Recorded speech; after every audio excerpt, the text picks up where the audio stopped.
been made clear in our public domain also, we have a plan to go up to 35 million tons within the next 6 to 7 years. So towards that end, we are securing our own backup supply chains, and we enter into various agreements with the raw material suppliers to make sure that the production is not adversely impacted.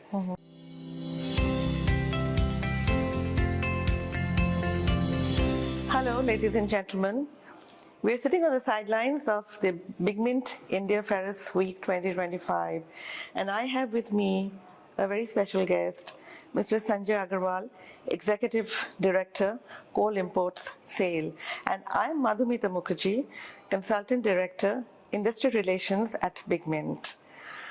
Before we deep dive into the questions, I want Mr. Agarwal to say a few words about himself. Thank you, ma'am. Thank you, the BigMint team, for having me here. So, just very quickly about myself, I joined the Steel Authority in 1989, straight from my college campus. And over a period of close to 36 years, I have seen the shop floor, strategy, communications, sales, marketing, and finally into procurement for close to 1 year now.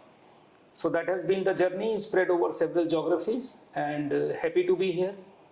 What are the key sourcing challenges that SAIL is facing at present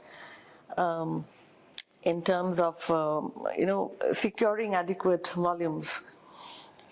So SAIL currently is, especially in light of the geopolitical scenario that is unfolding before us, has been unfolding for the last few years.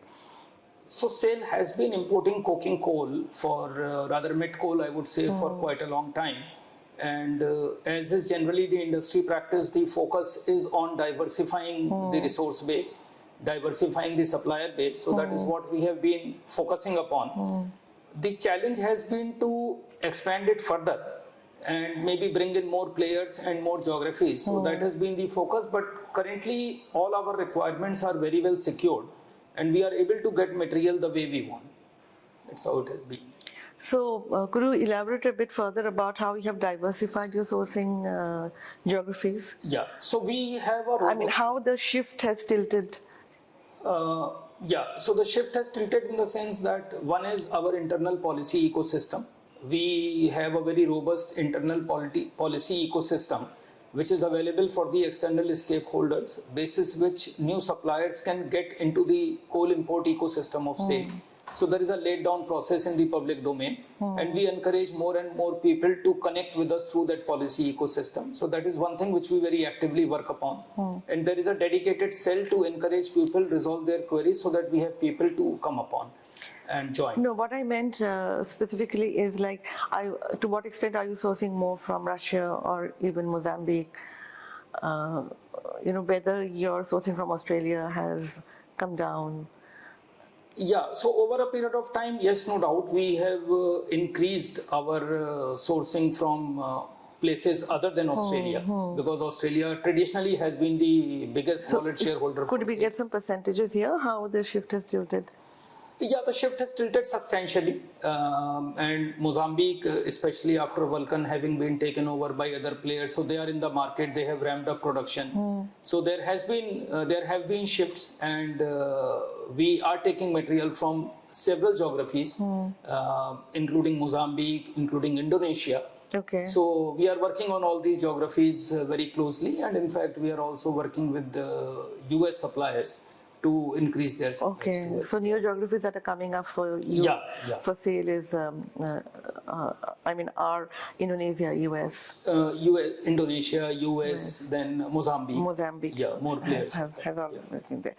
Now, can you tell us a bit about SAIL's efforts in diversifying imports? We were talking about it, and your investments in overseas projects to meet surging coking coal demand. So, ma'am, we have one overseas mine which goes by the name of International Coal Ventures Limited, ICVL. Mozambique, you are aware. It is there on our website also. So we have one asset there, and they are there with a hard coking coal profile. So currently, that is our overseas coal mine which we have. Yeah. But are you looking at any other blocks overseas for security purposes, raw material security purposes? Right now, No, acha. So, my knowledge, yeah. okay. So, what about global energy transition and tightening ESG policies?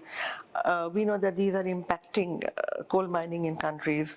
So, how will this impact high-grade coking coal production, and what will be the possible impact on the market? And my sense would be that the whatever inputs are visible to us, the output is not going to decline anytime soon. Only thing, the practices will become more aligned with the norms which various governments will set in. And consumers like us will be working upon how to reduce the emission part of it by switching over to various technology parameters and all those things. But otherwise, material availability per se is not going to be an issue, I have a feeling. Yeah. What about your washing capacity, and how, to what extent are you enhancing it? And how would this, sort of offset your supply? See, Government of India has a plan. We understand that they have a policy which is being upon to ensure that there are more washed coking coal facilities in the country. So the outcome of that will be visible in the medium to long term. And parallelly, we in SAIL are also working upon increasing our in-house facilities to have more in-house captive coking coal. Yeah. So what about blending? You're increasing. Do you have any plans of increasing blends of domestic with imported? Yeah, so what we are doing is, ma'am, blends are being looked at from two perspectives. Okay. One perspective is to reduce the import quantum, and the second perspective will be to reduce the overall cost of blend. So towards that end, various steps are being taken. One can be on the technology front, like we are switching over to the new technology, that is stamp charge batteries. Then we are also looking at reducing the share of hard coking coal, soft coking coals in the blend, have more of PCI. And then there are several other things also in the process of iron making, which will reduce the consumption of overall. That is how the blend is being ruled. Okay. Yeah. And what about freight and logistic costs? They have been very volatile. And how are shipping, volatile shipping rates impacting the landed cost of coking coal for sale? So, and also, going forward, how do you plan to mitigate this? insofar as freight related issues are concerned, we have a system through which we charter vessels. And yes, these are issues where, if I say so, there is hardly any control, because we don't have any captive shipping line. Unlike several other players in the mining ecosystem who have their own shipping line from pit to port, as they say, their own vessels and loading facilities. So, but we are going in for CFR shipments from some places, FOB shipments from few places, and through a combination of the two, we are meeting our requirements. So I had this question for you. With environmental and policy changes in major coal exporting countries, we know about Australia's ESG push, Right, and Russia's export restrictions. So how do you see, coal supply evolving over the challenges do you see in terms of supply? so ma'am, yes, challenges are there, because governments are becoming, we see in Australia, for example, there is a very strong network of rules, a very strong ecosystem of rules, and mines are closed, and then you have to look for alternate, the suppliers have to look for alternate mines to meet their contractual commitments, and we have to look for alternate means to make sure that our production does not suffer. But then it happens, and overall it is getting managed. But the challenges, yes, will be there. The miners will have to be more conscious about the safety norms, about the ESG norms, and they will gradually become more demanding on the ships to be placed to be complying to all these norms also. So to that extent, yes, the challenge will be there, which we have to squarely meet. We know that India's steel demand is expected to remain quite robust Yes. over the next few years. And so are you looking at any long-term strategic partnerships with any supplier, any, once again, for securing raw material supply in future? So, ma'am, my sense is that we have our own plan. You very rightly spoke about the steel capacity expansion plans in the country. There is a national steel policy which is in place.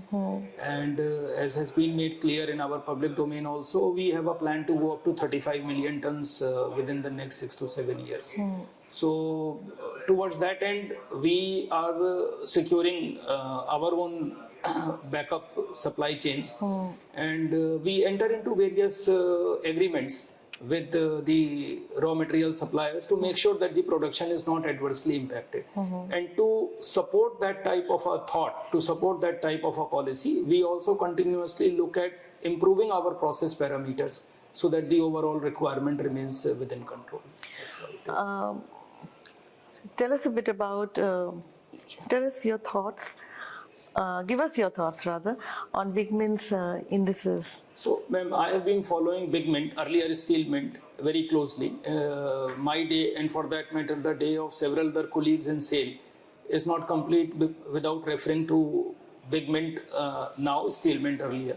And in fact, before I come to this particular conference, one wonderful feature about the way BigMint keeps its clients very well informed is about the daily dose of emails. So during the course of the day, there are emails, and every important event gets covered in a very reasonable detail, right? So it's a wonderful job that I personally feel BigMint is doing. And this type of a conference, bringing delegates together from various parts of the country and from various important business hubs, Dubai, Singapore, I can see so many people are here willing to interact, willing to engage. So it's a wonderful event to be organized, and the dissemination of knowledge and information through such forums is immense. So it's a great effort that has been made, and it's giving an opportunity for people like me to connect with so many other delegates, and in the process going forward maybe strike some good business opportunities also. So it's a great effort that has been made. Thank you so much. Any particular message for BigMint India Ferrous Week in 2-3 words? Great going, I would say. Thank And let's see how frequently this can be repeated, and let the momentum sustain, let the enthusiasm sustain. Good wishes. Thank you so much for giving us your time. We had Mr. Sanjay Agarwal, Executive Director, Coal Imports from the Steel Authority of India in this podcast. I'm Madhumita Mookerji, Consultant Director in charge of Industry Relations. We'll meet you again till the next BigMint podcast. Thank you so much again, Mr. Agarwal, for giving us your precious time. Thank you.